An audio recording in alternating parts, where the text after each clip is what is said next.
Now it is with great pleasure that I introduced our guest speaker for today. This man is a father, one of our Marshall fathers. Please help me welcome Major Muehleisen.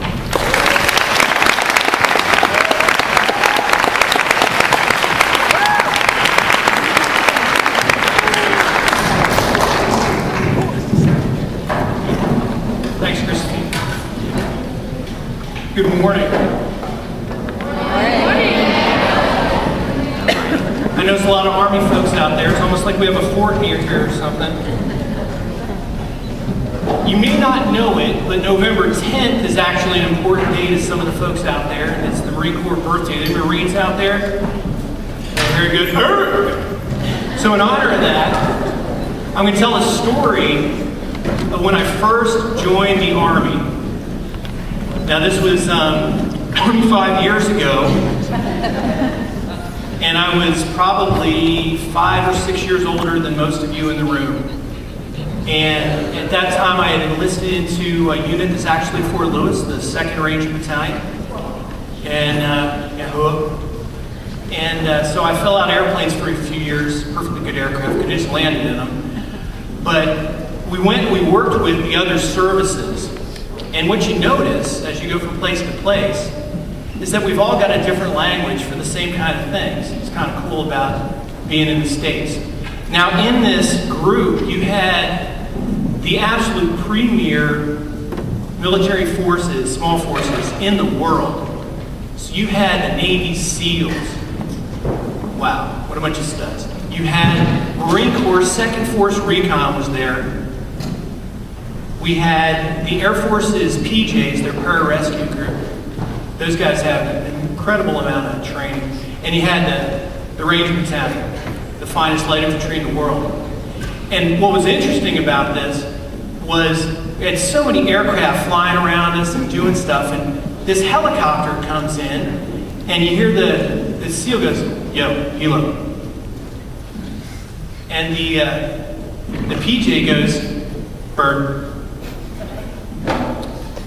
The Ranger next to me goes, "Chopper." And then this Marine goes, "Arr!" So happy 223rd birthday if I did my math right. My dad will kick my butt if I don't put that in there. All right. So I wanted to actually answer Christophine's questions. I had a whole idea about what I was going to talk to today, and then she sent me the agenda last night, and I realized you guys are really talking in depth about what Veterans Day is, how we got here. So I'm going to answer her questions and maybe hit that a little bit. So why did I join? Well, 25 years ago, I just finished a very fun year at the University of Delaware.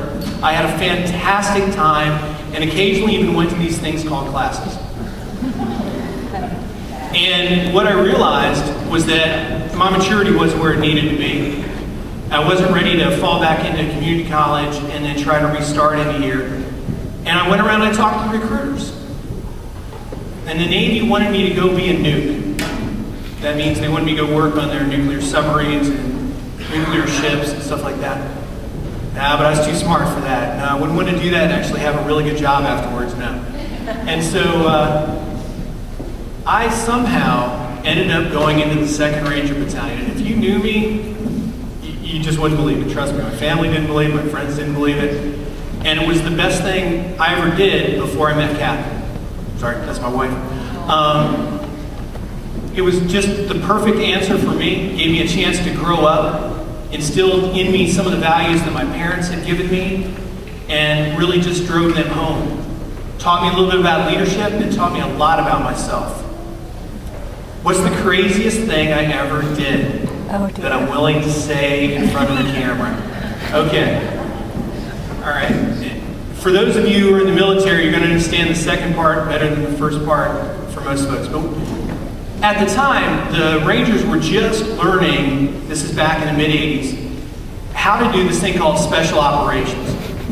The Rangers had been born to be kind of a non-commissioned officer academy, to take some of those things that Rangers do and have that be a way to learn leadership. Well, what they found out is, well, crud, these are a bunch of really good soldiers. We've got to use them for some other stuff. So we're doing this thing called special ops.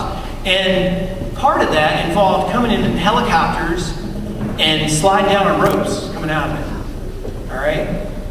Kind of cool, kind of crazy, right? No, we're not to the crazy part yet. So we did this a whole bunch. We're actually doing a competition with the 1st Ranger Battalion because they're going to build this thing called the Ranger Regiment. And so we were trying to figure out who did what best.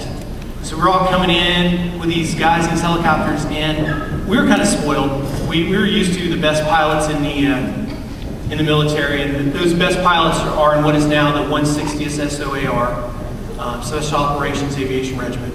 They're incredible. They can take a helicopter and they bring it in, and guys are piling out the sides. It never moves.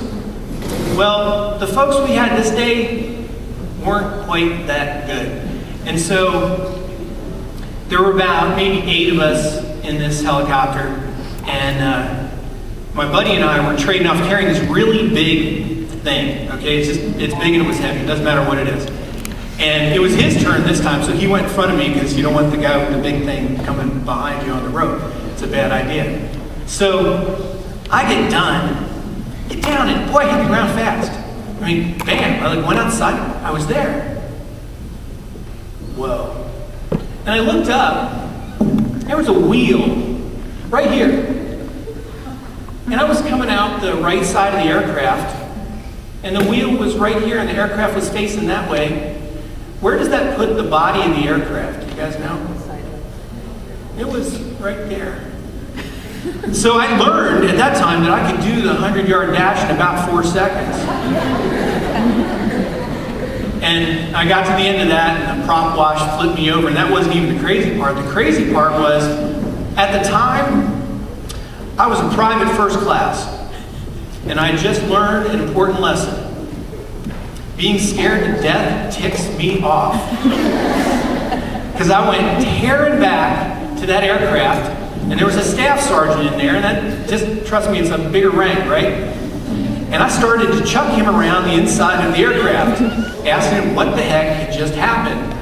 And he's just pointing up at the front. And I don't know if you've ever had a chance to see military aircraft, especially the newer ones. They've got digital displays.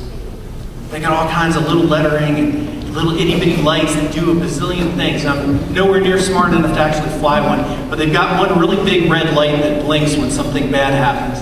And it was blinking. So I let go of it. And that was the craziest thing I think I ever did that I'm willing to admit on camera.